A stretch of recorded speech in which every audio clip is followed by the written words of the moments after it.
Olá, fãs de Fórmula 1! No vídeo de hoje eu pedi para que vocês me mandassem dicas nas minhas redes sociais sobre dúvidas ou curiosidades que vocês queriam saber sobre a Fórmula 1. Se você não conseguiu mandar ou tem alguma curiosidade que não foi respondida nesse vídeo, o meu Instagram vai estar aparecendo aqui na tela e o Instagram do canal também. Esse Instagram eu criei para passar informações simples e rápidas sobre a Fórmula 1 para você que quer acompanhar.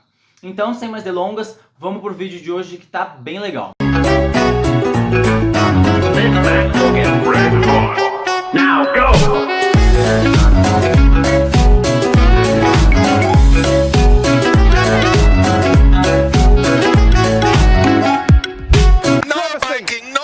A primeira pergunta que me mandaram foi como assistir a Fórmula 1 sem dormir. Mano, fita crepe no olho, não tem erro, tem corrida que é chata mesmo. Meteu a fita crepe aqui em cima do olho, tomei um energético, não tem erro. Você assiste sem dormir qualquer corrida.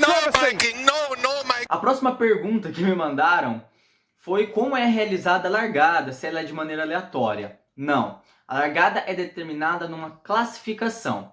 Como é que funciona? As corridas de Fórmula 1 são realizadas de domingo, porém a classificação para saber a definição da posição de largada é realizada aos sábados. Ah, mas como é que funciona? Vamos lá, de maneira simples e objetiva. Primeiro, os 20 carros vão para a pista em um determinado tempo. É a primeira parte da classificação, determinada como Q1. No Q1, os 20 carros vão para a pista e eles tentam fazer tempos mais curtos e mais rápidos do que os seus adversários. Após esse tempo determinado de Q1, os 15 melhores avançam para o Q2. Agora, com menos tempo e menos carro nas pistas, eles buscam fazer voltas mais rápidas e, novamente, existe a tabela e quem for fazendo a volta mais rápida vai ficando em topos mais elevados da tabela. E, por fim, o Q3, onde somente 10 carros vão para a pista e nisso é definida as posições de largada. Ah, mas e os outros carros que foram eliminados? Eles vão para a largada, vão para o grid de largada com os respectivos tempos. Então, quem vai largar em primeiro é o cara que fez o tempo mais rápido e quem vai largar em último é o cara que fez o tempo mais lento. Não é de maneira aleatória, não é o sorteio, não são os comissários que decidem, é o próprio piloto e essa definição é realizada na pista um dia antes num treino de classificação. Outra pergunta que me fizeram também foi se já tem calendário para 2022 e tem sim, ele deve estar aparecendo aqui do meu lado, aqui na tela, eu devo estar colocando na edição. Mas uma pista que recebe destaque no calendário de 2022 é a pista de Miami, por os pilotos nunca terem pilotado nela. Vai ser a primeira aparição dela na Fórmula 1. É bem interessante de ver uma corrida quando possui uma pista nova e a gente espera sim que tenha uma emoção maior, né? E uma pista que eu estou muito feliz que voltou ao calendário, né? Ela tinha sido retirada por conta da pandemia que estava ocorrendo. É a pista de Melbourne, na Austrália. Eu acho que, assim, tirando Interlagos, a pista de Melbourne é minha pista favorita. É uma pista que tem retas, tem curvas de alta, curvas de baixa. É uma pista que eu acho que agrega muito valor à Fórmula 1 e eu estou muito feliz que ela tenha voltado ao calendário.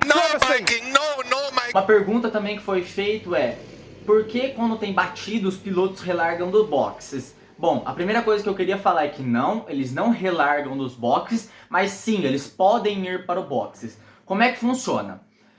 Para eles irem para os boxes, tem que ser bandeira vermelha. Como que um comissário de pista pode dar uma bandeira vermelha? Ele pode dar a bandeira vermelha quando o acidente causa alguma alteração na pista que coloque em risco a vida de algum piloto. Exemplo, um piloto foi lá e bateu no muro. Conseguiram retirar o carro dele de forma rápida. Porém, o muro de contenção, que é aquele muro de pneus que a gente está acostumado a ver, ficou danificado. Sem esse muro, é um risco para o piloto. Vamos supor que outro piloto vai e bata no mesmo local. É perigoso que esse piloto se fira, se machuque ou até mesmo esse acidente leve ao falecimento do piloto. Então é necessário que a bandeira vermelha esteja presente para que os pilotos retornem ao box, que é aquele alambrado, né, aquela barreira, ela vai ser reconstruída para que não haja mais risco na segurança. Dentro do box, o que pode ser feito?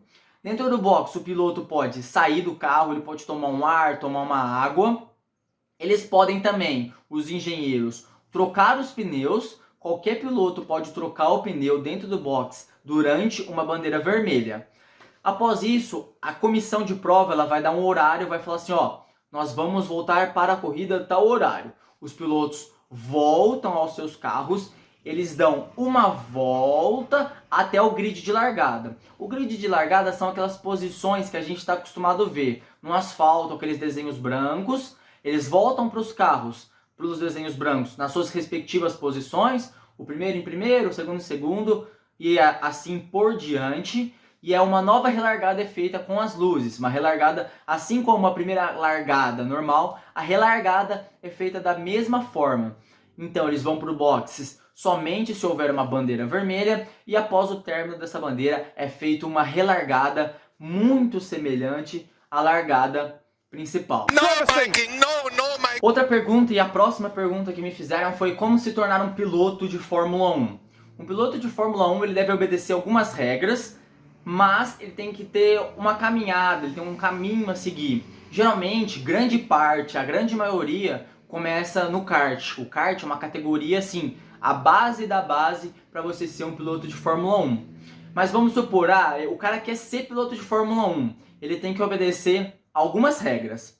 A primeira regra é que ele tem que ter 2 temporadas, ele tem que correr por 2 temporadas em alguma categoria de base da Fórmula 1. Um exemplo de categoria de base é a Fórmula 2. Eu vou falar um pouco mais dessas categorias um pouco mais para frente.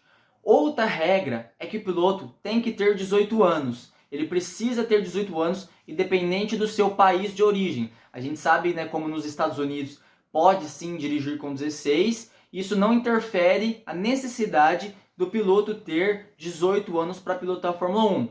Aí tem muita gente que pergunta, mas e o Max Verstappen? Poxa, ele começou com 17 anos, um piloto jovem, né? Sim, o Max Verstappen começou com 17 anos, mas por conta de que a regra não existia no ano em que ele foi inserido na Fórmula 1. Então, como a regra foi se criada após a ingressão dele na Fórmula 1, Max Verstappen permanece na Fórmula 1. Outro quesito que você tem que ter para ser piloto de Fórmula 1 é juntar 40 pontos em uma licença. Eu vou falar dessa licença e vou explicar esses pontos mais para frente. E última regra, para você ser um piloto de Fórmula 1, você tem que ter 300 horas registradas em um carro de Fórmula 1. Mas Felipe, poxa, o cara quer ser piloto de Fórmula 1, ele tem que ter 300 horas já no carro de Fórmula 1, mas ele não pode pilotar numa corrida. Mas, poxa, ele tem que ter pilotado um carro? Sim. Essas pilotagens de 300 horas podem ser feitas em test drive, esses test drives são montados pela fabricante. Então vamos supor que a McLaren quer ter um piloto. Ela pega esse jovem piloto, coloca no carro e esse piloto usa o carro em algum circuito onde não é realizada corridas nem classificação. Esse test drive ele tem que ser regulamentarizado.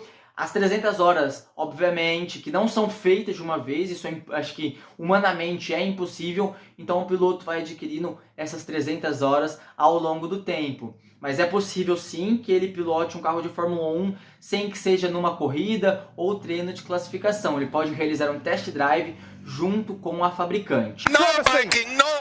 Já emendando a última pergunta e refazendo uma nova, é o seguinte, foi perguntado assim, um piloto precisa ter CNH? Sim e não. Vamos lá, vamos explicar. Não, porque não é a CNH que ele tem que ter, ele não tem que ter uma carteira de motorista convencional, e sim porque ele precisa ter uma carteira chamada Superlicença F1, que é autorizado pela FIA. Felipe, como que eu consigo essa superlicença? Vamos lá. Na última pergunta, eu falei que você precisava ter 40 pontos para poder se tornar um piloto de Fórmula 1. Como eu consigo esses 40 pontos? Eu vou estar colocando a tabela aqui do lado. Conforme as suas posições nas categorias de base, que também, respondendo a outra pergunta, está aqui as categorias de base, você vai conseguindo determinada pontuação. Então, se você chega numa colocação, é uma pontuação. Se você ganha um campeonato nessas categorias, é outra colocação. É outra pontuação, perdão, e assim você vai adquirindo até você ter os 40 pontos. E esses pontos são dados em categorias de base, na qual também você tem que ter 2 temporadas. É possível sim que você consiga os 40 pontos em uma única temporada, mas aí você tem que cumprir a sua segunda temporada, independente. Então é isso, para você ter a sua CNH, que é chamada de Superlicença F1, ela é dada pela FIA, que é a Federação Internacional Automobilista, e aí você consegue sim para a sua carteira para você pilotar. Bom pessoal, eu espero ter respondido todas as dúvidas de maneira clara, de maneira objetiva. E se alguma coisa que eu falei surgiu uma nova dúvida, deixa aqui nos comentários para que eu possa estar respondendo num próximo vídeo de perguntas. E eu espero muito de coração que vocês tenham gostado. Que Deus abençoe vocês, deixe um like, compartilhe um vídeo para me ajudar. Se você não é inscrito, você está perdendo tempo, se inscreve aqui, não vai custar nada, de graça. Ativa o sininho para você receber notificações do vídeo. É isso aí, um forte abraço, falou!